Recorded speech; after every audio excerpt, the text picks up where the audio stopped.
Olá, boa noite. Hoje é quinta-feira, dia 24 de abril de 2014. Está no ar mais uma edição do TVU Notícias pela TV Universitária. O ministro de Estado, chefe da Aviação Civil, Moreira Franco, visitou Uberlândia para falar sobre a expansão do aeroporto em uma coletiva de imprensa. Deputados, secretários, vereadores, autoridades da segurança pública do Corpo de Bombeiros participaram da reunião na Prefeitura com o presidente e superintendente local da Infraero, junto ao ministro da Aviação Civil, Moreira Franco. Foi reapresentado o projeto de expansão do aeroporto da cidade para até 2029 pela empresa brasileira de infraestrutura aeroportuária, Infraero, no Centro Administrativo Municipal. E a meta é integrar toda a área aeroportuária por meio de 2 terrenos doados oficialmente pela Prefeitura ao sistema de transporte rodoviário e ferroviário. Cerca de 401 milhões de reais serão investidos em infraestrutura e a mesma será desenvolvida em módulos para não interferir na movimentação do aeroporto. Nesta primeira etapa, voltada para melhorias na torre de controle, o PAC regional já garantiu 2 milhões de reais este ano e 7 milhões de reais em 2015. A proposta para a criação da região metropolitana do Triângulo Mineiro e Alto Paranaíba ganhou o apoio das lideranças empresariais das cidades envolvidas. Para falar sobre este assunto, eu converso agora com o vice-reitor da UFO, o professor Eduardo Nunes, que é um pesquisador deste assunto. Aliás, a UFO foi contratada para fazer esse estudo, né, professor Eduardo? Mas antes de mais nada, a gente fala dessas reuniões, desses apoios que essa comissão vem recebendo ao longo dos dias. Eu gostaria que você explicasse exatamente o que é uma região metropolitana, até porque muitas pessoas pensam que é o crescimento de uma cidade como Uberlândia que acaba encostando nas outras cidades que vivem no entorno. Então eu gostaria que você explicasse como é esse conceito atualmente.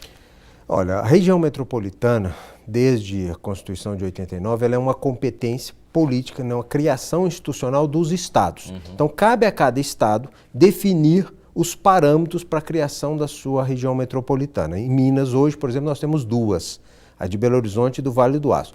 E nós aqui no Triângulo Mineiro, Uberlândia e Uberaba, estamos trabalhando para constituir uma outra unidade de planejamento aqui como região metropolitana do Triângulo Mineiro e Alto Paranaíba. E não precisa mais aquele conceito de ter que emendar uma cidade na outra para ser considerada uma região metropolitana. A legislação mineira ainda prevê a ideia da conurbação urbana, mas existem outros requisitos, como a centralidade, como a interligação entre os municípios, que a região do Triângulo, no caso Uberlândia em particular, cumpre muito bem, como, por exemplo, ter no mínimo 600 mil habitantes. Então, nós já temos várias dessas condições e foi por isso que as lideranças políticas iniciaram esse processo e nós da Universidade Federal de Uberlândia estamos fazendo um relatório. Fizemos um relatório técnico para subsidiar essa discussão, porque a construção, isso que precisa ficar claro, a construção da região metropolitana é uma construção política, muito mais do que técnica. O estudo técnico vai servir de parâmetro para ajudar. Eu gostaria de saber o seguinte, já tiveram várias reuniões, estão tendo reuniões, essa notícia agora que ganhou o apoio das lideranças empresariais das cidades envolvidas. E eu gostaria de saber que pé que está, como andam os estudos, é viável, já nessa junção de política com técnica, existe boa vontade política, boa vontade do empresariado, enfim. Coloque-nos a par dessas últimas reuniões, professor. Sim, eu acho que as reuniões elas têm ajudado bastante a esclarecer sobre o assunto. As lideranças políticas têm consciência do benefício disso, desse projeto para a região, estão procurando envolver então as lideranças empresariais para que num somatório de esforços e numa comunhão de interesses consiga-se realmente construir. Já se tentou outras oportunidades dessa Constituição e acho que agora ela tem aí sim um mérito de que temos aí o coletivo de prefeitos da região e empresários estão em torno de uma mesma causa. O senhor falou em benefícios. Vamos falar então, eu sei que são muitos, mas resumidamente, que tipo de benefício principal que essa região metropolitana, essas cidades todas, não só Uberlândia, mas as cidades do entorno, teriam com essa região metropolitana? Eu acho que o principal benefício que tem que ser pensado é o planejamento, ou seja, essas cidades vão ganhar uma unidade de planejamento que vai lhes permitir pensar melhor o ordenamento do seu território, os problemas do seu trânsito, da infraestrutura em comum na região e alguns benefícios que vêm direto do governo federal, porque o governo federal, nos últimos anos, tem aportado expressivos recursos para as grandes cidades e regiões metropolitanas. Uberlândia, por exemplo, fica fora. O próprio programa Minha Casa Minha Vida tem projetos específicos só para regiões metropolitanas. Bom, o assunto é muito complexo, tanto que vocês vivem fazendo reuniões, estudos sobre isso, não dá para a gente destacar em apenas 4 minutos. Mas eu sei que amanhã tem mais uma etapa, mais uma reunião. Só para terminar, professor, o que acontece amanhã e com quem será essa reunião? Essa reunião amanhã em Uberaba, ela envolve não só os prefeitos da região, lideranças econômicas e políticas de Uberaba, mas também teremos a presença de vários deputados estaduais que são os agentes principais que poderão criar ou não essa região metropolitana aqui. Então é importante que a comunidade se envolva nessa discussão, porque é uma discussão que ela pode ter desdobramentos importantes aqui na região e o futuro dessa região depende muito desses procedimentos. Esse futuro está próximo na concepção do senhor ou não? Eu acho que estamos num caminho agora, um caminho próximo de criação dessa região metropolitana. Vai depender desse envolvimento e da força política das nossas lideranças. Tá certo. Professor Eduardo, com certeza o senhor vai voltar várias vezes para nos dar mais novidades, notícias dessas reuniões que vão acontecer e tomara que realmente esse projeto antigo, essa vontade antiga, seja realmente concretizada num futuro bem próximo. Muito obrigado pela participação. Eu que agradeço e a universidade também se sente honrada de estar participando desse processo. Tá certo. Boa noite, professor. Veja como fica o tempo. Em Minas Gerais fica parcialmente nublado com chuvas típicas de verão no Triângulo Mineiro. Em Uberlândia o dia amanhece ensolarado. À tarde e à noite pode chover a qualquer momento. A mínima prevista é de 19 graus e a máxima não passa de 32. Confira agora a previsão do tempo em outras cidades de Minas.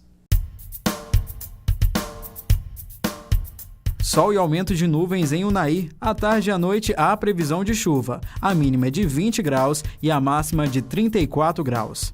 Dia ensolarado em Monte Carmelo. Há previsão de chuva a qualquer momento. Mínima de 17 e máxima de 31 graus. O tempo em Estrela do Sul é de sol entre nuvens pela manhã. Pode chover à tarde e à noite. A máxima é de 32 graus. Em Guimarães, o dia amanhece nublado. À tarde e à noite pode chover a qualquer momento. Mínima de 17 e máxima de 31 graus. E depois do intervalo, falta menos de uma semana para encerrar o prazo de entrega da declaração do imposto de renda. A gente volta já. A Universidade Federal de Uberlândia oferece um novo canal de comunicação para a sociedade. O portal comunica.ufo.br.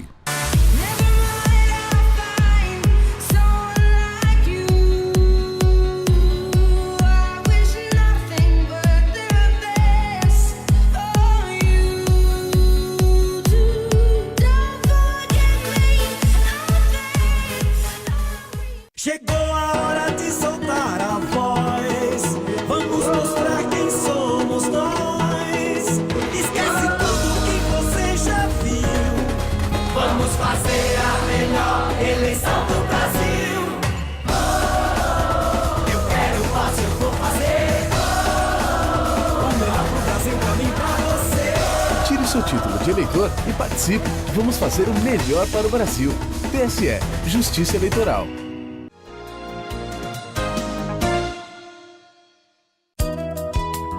O curso de teatro da Universidade Federal de Uberlândia está oferecendo oficinas de teatro gratuitas para a comunidade.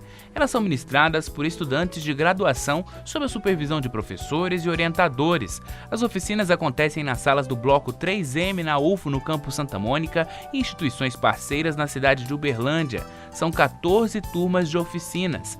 As inscrições são presenciais nos dias 25 de abril, das 14 às 18 e 26 de abril, das 8 ao meio-dia, no Bloco 3M, na UFO, no Campus Santa Mônica. As aulas devem ter início a partir do dia 6 de maio. Mais informações pelo telefone 3239-4413. Falta menos de uma semana para encerrar o prazo de entrega da declaração do imposto de renda e pelo menos a metade dos contribuintes de Uberlândia ainda estão em falta com o Leão. O amontoado de documentos nas empresas de contabilidade é grande. Ao que parece, o contribuinte mais uma vez tem deixado o compromisso com o Leão para a última hora. Neste escritório, cerca de 400 solicitações chegaram na reta final. Quando elas deixam para a última hora, pode acontecer muitos erros na declaração. Elas podem esquecer de informar algum rendimento, elas podem esquecer de informar alguma dedução, elas podem ficar prejudicadas tanto na apuração de imposto a pagar ou a restituir, além de cair numa malha de fiscalização. Situação que tem deixado alguns contribuintes na saia justa. Este autônomo diz que não encontra o serviço de contabilidade para o preenchimento do imposto de renda e o prazo só vai até 30 de abril. Muitos estão cobrando um preço muito exorbitante, outros muitas vezes não podem te atender porque tem outros na frente. Então, assim, devido à demanda, muitos estão cobrando um preço muito alto. Na Receita Federal de Uberlândia são esperados 205 mil informes das 39 cidades da região sob responsabilidade da delegacia local. A perda do prazo de entrega da declaração do imposto de renda pode acarretar multa. O valor estabelecido é de no mínimo 1% sobre o valor do imposto devido e de no máximo 20%.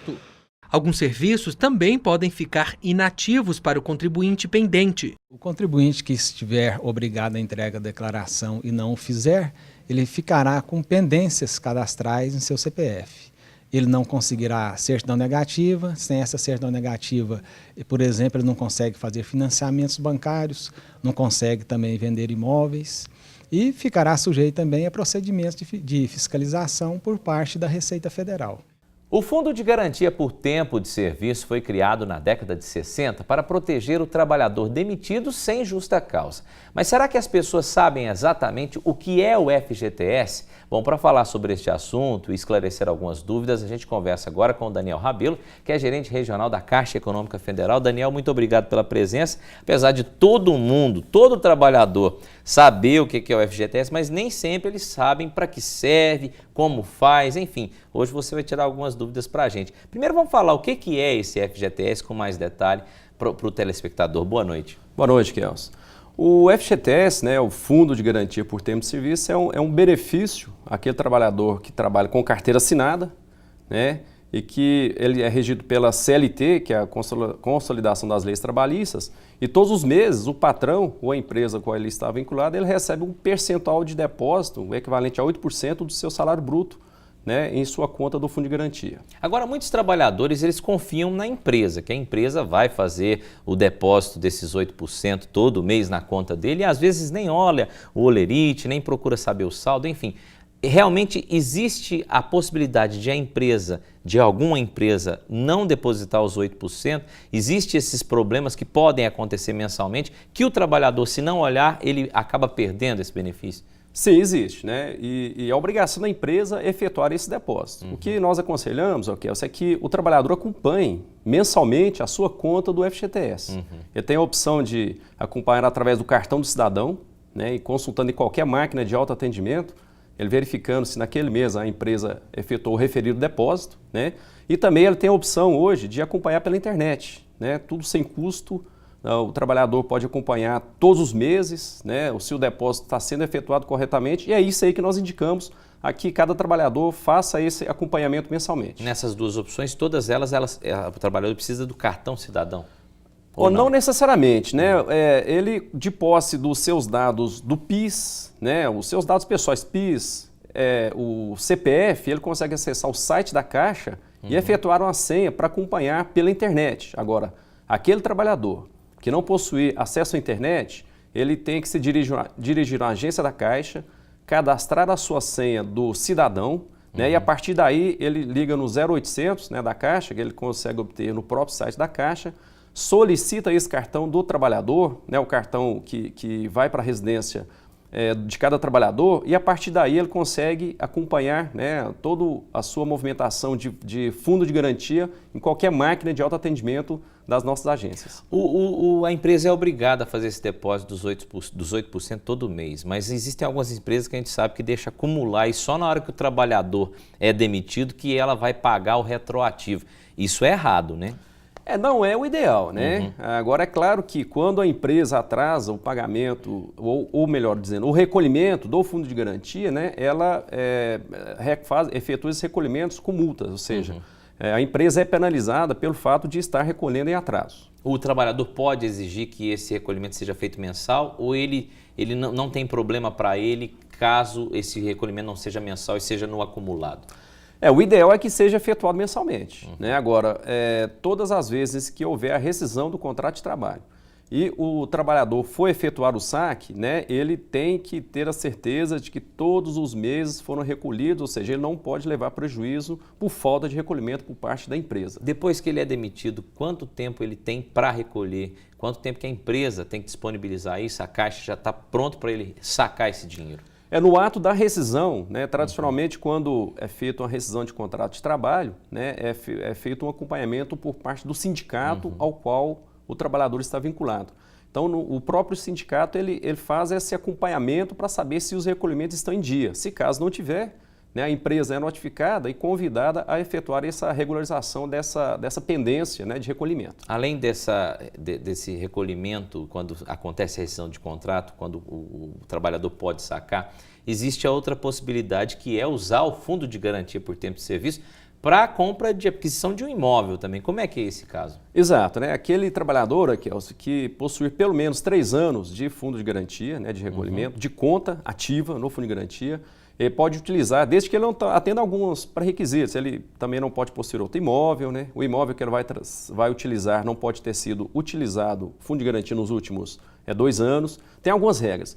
Ele pode utilizar o seu saldo para adquirir 100% do imóvel ou adquirir parte do imóvel, né? E aí, se caso a empresa não tiver recolhido, ele fica prejudicado nesse benefício. Tá certo. Daniel, tem muitas outras perguntas, mas infelizmente o nosso tempo acabou. Eu te agradeço muito e claro que vocês vão voltar. A gente já sabe que tem algumas novidades com relação à portabilidade. Vocês vão voltar daqui a alguns dias para nos falar todas essas notícias novas da Caixa Econômica Federal. Com toda certeza. Muito obrigado, viu? Tá, muito obrigado. Boa noite. Realizado hoje mais uma etapa do curso sobre graduação em sistema de bibliotecas. A capacitação é voltada para gestores e novos administradores da universidade. A capacitação reuniu gestores, gerentes, coordenadores, assessores, supervisores e diretores das áreas acadêmicas e administrativas da Universidade Federal de Uberlândia. Dividido em módulos, a avaliação conferência é uma inovação na instituição e oferece mais informações e aprendizado para quem atua nas áreas acadêmica e administrativa. Esse curso ele traz uma série de informações atualizadas para os gestores da universidade. Ou seja, todas aquelas pessoas, servidores da UF, que ocupam cargos de chefia, desde chefes de setores até diretores e pró-reitores, e que não conhecem a dinâmica atual da universidade. Então ele vai trazer informações atualizadas sobre toda a estrutura administrativa e gerencial da UF. O curso presencial com carga horária de 24 horas é ministrado no campus Santa Mônica e Umuarama de Uberlândia, para todos os campi da universidade. Nós recebemos inscrições, né, de todos os gestores dos campi avançados, inclusive Patos de Minas, Monte Carmelo e Turutaba, mas a maior parte dos presentes são de Uberlândia, até porque a maior parte da estrutura administrativa está aqui em Uberlândia. Para quem está à procura de um emprego, confira agora as vagas disponíveis em Uberlândia, no nosso quadro Mercado de Trabalho. Interessados em trabalhar como barista têm vaga de emprego para o setor. É para ganhar R$ 900 mais produtividade. Não é preciso ter experiência e são ofertadas 3 vagas. Vaga ainda para instrutor de informática com ensino médio completo, experiência e curso de formação na área. O salário é de R$ 13 a hora. Vaga também para auxiliar de farmácia com curso superior incompleto. A Bolsa Auxílio é no valor de R$ 822, mais benefícios. É preciso ter conhecimento na área. E vaga para auxiliar de produção sem experiência. É para ganhar R$ 920, mais benefícios. São 2 vagas para o cargo. Oportunidade para eletricista. As vagas exigem experiência e curso técnico. O salário é de R$ 2.455, mais benefícios. Lembrando, estas e outras oportunidades estão disponíveis no Cine de Uberlândia, que fica em frente à Praça Tubal Vilela, número 60, no centro da cidade. O telefone de contato é 3231-4433. E não saia daí que depois do intervalo a gente volta com todos os detalhes do jogo entre Cruzeiro e São Paulo. www.comunica.ufo.br. O portal de notícias da Universidade Federal de Uberlândia. Envie uma notícia. Divulgue seu evento. Envie um comunicado. comunica.ufo.br. Esse comercial dura 30 segundos. Passa muito rápido, assim como a infância. Nesses 30 segundos, a gente quer dizer pra você, quando uma criança trabalha, ela não perde só a infância. Ela perde uma etapa preciosa do seu desenvolvimento. Você pode voltar a ver esse comercial na sua TV, mas o tempo que ela perdeu, não. Esse não volta nunca. Infância não é pra trabalhar. Infância é pra crescer. Diga não ao trabalho infantil.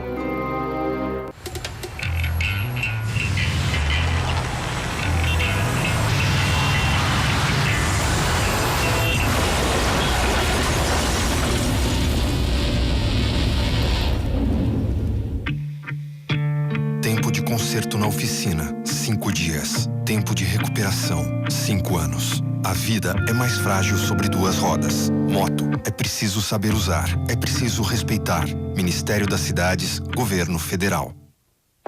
Sempre que cai um avião, todo mundo se comove. Mas e se todo mês caíssem 8 aviões no Brasil? 8. Todos lotados de jovens, a maioria negros. Pois é isso que a violência está fazendo com a gente hoje. Milhares de vidas roubadas do futuro do Brasil.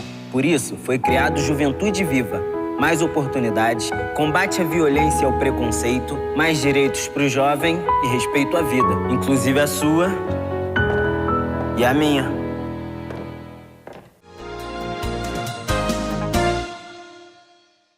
A Diretoria de Pesquisa da Pró-Reitoria de Pesquisa e Pós-Graduação torna público editais de iniciação científica para servidores e alunos da Universidade Federal de Uberlândia e para estudantes de ensino médio. O edital número 01/2014 é de convocação de projetos de pesquisa para bolsas de iniciação científica PIBIC CNPq/UFO e tem inscrições abertas apenas para alunos dos cursos de graduação da UFO. O edital número 02/2014 é para o Programa de Iniciação Científica PIBIC-EM CNPq/UFO e é direcionado a alunos do ensino médio que, junto com o professor da UFO, devem desenvolver um plano de trabalho. 4 cidades da região devem receber nas próximas semanas uma jornada de produção e gestão cultural promovida com o apoio da UFO. E o repórter Luiz Otávio Petri tem mais informações. O grupo deve percorrer as cidades de Monte Carmelo, Patrocínio, Araxá e Ituiutaba, com o apoio da Diretoria de Cultura da UFO. Eu vou conversar com o assessor Wilson Júnior, que tem mais informações. Wilson, quem pode participar do projeto? O projeto é aberto tanto à comunidade artística, aos atores, aos profissionais da área de cultura e aqueles que têm interesse em buscar na cultura como meio de profissionalização e sustento. Como que a pessoa deve fazer para se inscrever e participar do projeto em cada uma destas cidades que o projeto irá percorrer? Sim, as inscrições estão toda a ficha de inscrição e as informações referentes às inscrições podem ser encontradas na página do Facebook, criada pela produção, que é a página Jornada de Produção e Gestão Cultural. Basta pesquisar lá no Facebook e nessa página você encontra todas as informações para as inscrições. Agora, essa é uma jornada bastante diversificada quando o assunto é cultura nas cidades vizinhas a Uberlândia. Sim, é uma preocupação da Diretoria de Culturas e do Grupo Pontapé, que são os correalizadores desse evento, em levar, além das apresentações culturais, um momento de reflexão para que as pessoas possam estar entrando em contato com a importância de se levar a cultura como fator de desenvolvimento regional, né? E a Universidade Federal de Uberlândia está buscando essas parcerias para implementar na sua área de abrangência ações desse tipo. Quem quiser participar, tem algum pré-requisito? Necessita de algum material? Tem algum custo? Não, as inscrições são gratuitas, todo o material é providenciado pela produção do evento, né, do Grupo Pontapé de Teatro em parceria com a Diretoria de Culturas, as apostilas também são gratuitas e a única necessidade é preencher essa ficha e as informações requisitadas na página do Facebook. Tá ok, Wilson, muito obrigado pelas informações. Fica aí então essa dica cultural. É Luiz Otávio Petri para o TVU Notícias. Muito obrigado pelas informações, Petri. E o estádio do Parque do Sabiá recebe no próximo domingo o jogo entre São Paulo e Cruzeiro. E os ingressos para a partida já começaram a ser vendidos. Por enquanto, as arquibancadas estão vazias, mas a expectativa da administração do estádio é que elas estejam lotadas na tarde de domingo. A capacidade de público por aqui é de 53.600 torcedores, mas foram disponibilizados 40 mil ingressos. Nós temos um público muito grande aqui em Uberlândia de torcedores cruzeirenses, né? E também um público grande de torcedores são paulinos. Então a nossa expectativa é de ser 40 mil pessoas. Os valores foram estabelecidos em R$ 40 e R$ 80. Os bilhetes podem ser adquiridos nas lojas Verdão Mania, Mil Esportes e na bilheteria do estádio. O jogo é no domingo a partir das 16 horas e os portões devem ser abertos 2 horas antes. Este é o segundo jogo do Brasileirão 2014 aqui no estádio do Parque do Sabiá, em Uberlândia. Mas por aqui ainda estão agendados os duelos entre o Atlético do Paraná e São Paulo no dia 28 de maio e também Cruzeiro e Flamengo no dia 1º de junho. Novas negociações ainda podem trazer outras partidas do Campeonato Brasileiro para o Triângulo Mineiro este ano. Temos alguns outros times que nós estamos entrando em contato com eles para trazer rodadas aqui para Uberlândia também. Na abertura do Brasileirão, o Atlético Mineiro empatou com o Corinthians em Uberlândia. O narrador esportivo Luciano do Vale, que faria a cobertura dessa partida, faleceu ao desembarcar na cidade. Em homenagem ao jornalista, uma das cabines do estádio municipal deve receber o nome de Luciano do Vale. Essa homenagem, por mais que seja simples, é para relembrar os grandes feitos por Luciano do Vale. Né? Sem dúvida, um grande narrador esportivo e que vai fazer falta no nosso cenário esportivo. E o nosso TVU Notícias de hoje fica por aqui. Lembrando, amanhã, sexta-feira, a gente volta com mais informações para você. Obrigado pela companhia, pela audiência. Até amanhã.